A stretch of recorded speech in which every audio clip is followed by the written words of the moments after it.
Class 10 physical science में आज जो हम पाठ पढ़ने वाले हैं वो है 8.4.3 खनिज अम्लों का औद्योगिक उत्पादन। सबसे पहले नाइट्रिक अम्ल का औद्योगिक उत्पादन हम लोग पढ़ेंगे। नाइट्रिक अम्ल का फॉर्मूला जैसा हम लोग सब जानते हैं HNO3। इसे बनाने के लिए की जो विधि है उस विधि का नाम है ऑस्टवर्ड विधि। ऑस्टवर्ड वैज्ञानिक ने बनाया था उनके नाम से। इनमें बहुत सारे स्टेप्स हैं। सबसे पहला स्टेप 1:10 अनुपात में अमोनिया एवं शुद्ध ऑक्सीजन मिश्रित कर 700 से 800 डिग्री सेल्सियस तापमान पर प्लैटिनम उत्प्रेरक की उपस्थिति में एवं 7 से 8 वायुमंडलीय दबाव पर गर्म करने से NO गैस बनता है। ये रहा रिएक्शन। तो सबसे पहले अमोनिया मतलब NH3 और O2 ऑक्सीजन, इन दोनों के प्रतिक्रिया से NO गैस बनेगा और साथ में जल वाष्प। स्टेप 2, जो NO गैस उत्पन्न हुआ है उसे ठंडा करना पड़ेगा और ऑक्सीजन से संयुक्त करना पड़ेगा। इससे बादामी रंग का NO2 गैस या नाइट्रोजन डाइऑक्साइड गैस बनता है। रिएक्शन ये रहा, 2NO plus O2 gives 2NO2। अब ये जो NO2 गैस बना, इससे हम लोग स्टेप 3 में नाइट्रिक अम्ल बनाएंगे जल में घोल के। ये रहा रिएक्शन, NO2 और H2O मिलकर HNO3 गैस बन रहा है, HNO3 एसिड बन रहा है। और ये रहा उसका डायग्राम।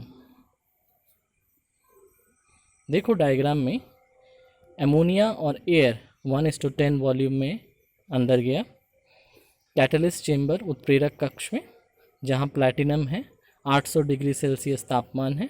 वहाँ से गुजरने के बाद NO गैस बना जो ऑक्सीजन के साथ संयुक्त होकर अपने आप बन जाएगा NO2। और उससे पास होने के बाद जब तीसरे चेंबर में पहुँचेगा तो वहाँ ऊपर से पानी का फुवारा है, तो पानी जो है पानी के अंदर ये घुल जाएगा और NO2 गैस पानी के अंदर से घुलने से HNO3 या नाइट्रिक अम्ल बनेगा, जिसे हम लोग नीचे से कलेक्ट कर सकते हैं। इसके बाद हम लोग सल्फ्यूरिक अम्ल का औद्योगिक उत्पादन पढ़ेंगे संपर्क विधि या कॉन्टैक्ट प्रोसेस द्वारा। स्टेप 1, सल्फर को वायु की उपस्थिति में जलाया जाता है या आयरन पायराइड्स को वायु में जलाकर SO2 या सल्फर डाइऑक्साइड गैस का निर्माण किया जाता है।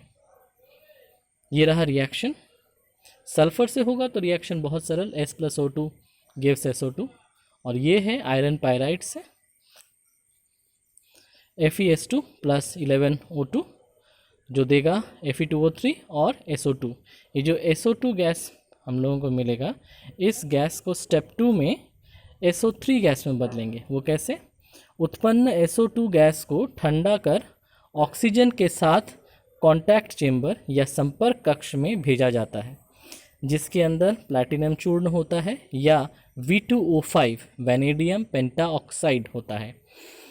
इसे 440 से 450 मतलब 450 डिग्री सेल्सियस तापमान पर गर्म करने से SO2 SO3 बन जाता है। ये रहा रिएक्शन, मतलब सल्फर डाइऑक्साइड में और ऑक्सीजन जुड़कर वो SO3 या सल्फर ट्राइऑक्साइड बन जाता है। इसके लिए उत्प्रेरक और तापमान की ज़रूरत है। स्टेप 3, उत्पन्न SO3 गैस को H2SO4 के साथ घोलकर H2S2O7 जिसे ओलियम कहते हैं उसे बनाया जाता है। इसे सधूम सल्फ्यूरिक अम्ल भी कहते हैं। तो एक बहुत ही इंटरेस्टिंग बात यह है कि हमको बनाना है सल्फ्यूरिक एसिड, और हमको सल्फ्यूरिक एसिड बनाने के लिए पहले से सल्फ्यूरिक एसिड चाहिए। तो इस सल्फ्यूरिक एसिड को लेकर हम लोग SO3 के अंदर घोल देंगे और हम लोगों को मिलेगा ओलियम H2S2O7। और जो चौथा स्टेप है उसमें इस ओलियम को जल के साथ घोल के बन जाएगा H2SO4। तो देखो रिएक्शन में अगर मान लेते हैं कि 1 लीटर H2SO4 लिया है तो हमको 2 लीटर H2SO4 मिलेगा। फिर 2 से 4, 4 से 8, 8 से 16 इस तरह बढ़ता जाएगा। इसके लिए स्टार्टिंग में कुछ हमको चाहिए, उसके बाद अपने आप बढ़ते जाएगा। और ये रहा डायग्राम। कॉन्टैक्ट प्रोसेस, संपर्क विधि, संपर्क कक्ष से नाम आया है। सल्फर ऑक्सीजन को जलाया गया, सल्फर डाइऑक्साइड गैस बना, वो अगले चेंबर में पहुंचा। इस चेंबर में ये V2O5 यहाँ पर है, वेनेडियम पेंटाऑक्साइड, SO3 गैस बना। SO3 गैस फिर इस कक्ष में पहुंचा, यहाँ पर ऊपर से जल नहीं, H2SO4 पहले से ही है, पहले से ही सल्फ्यूरिक अम्ल यहाँ पर दिया गया, तो फिर ये बन गया ओलियम, मतलब H2S2O7 येलो कलर में यहाँ पे। और फिर वो वहाँ से नीचे पहुँचा, वहाँ पे जल के साथ घोलकर H2SO4 बना। तो यहाँ पे क्या है, अगर हम लोग 1 लीटर लेंगे तो 1 लीटर से 2 लीटर, फिर 2 से 4 इस तरह से बढ़ता जाएगा, लेकिन स्टार्टिंग में हमको चाहिए H2SO4। नेक्स्ट है हाइड्रोक्लोरिक अम्ल का औद्योगिक उत्पादन। हाइड्रोक्लोरिक अम्ल के औद्योगिक उत्पादन में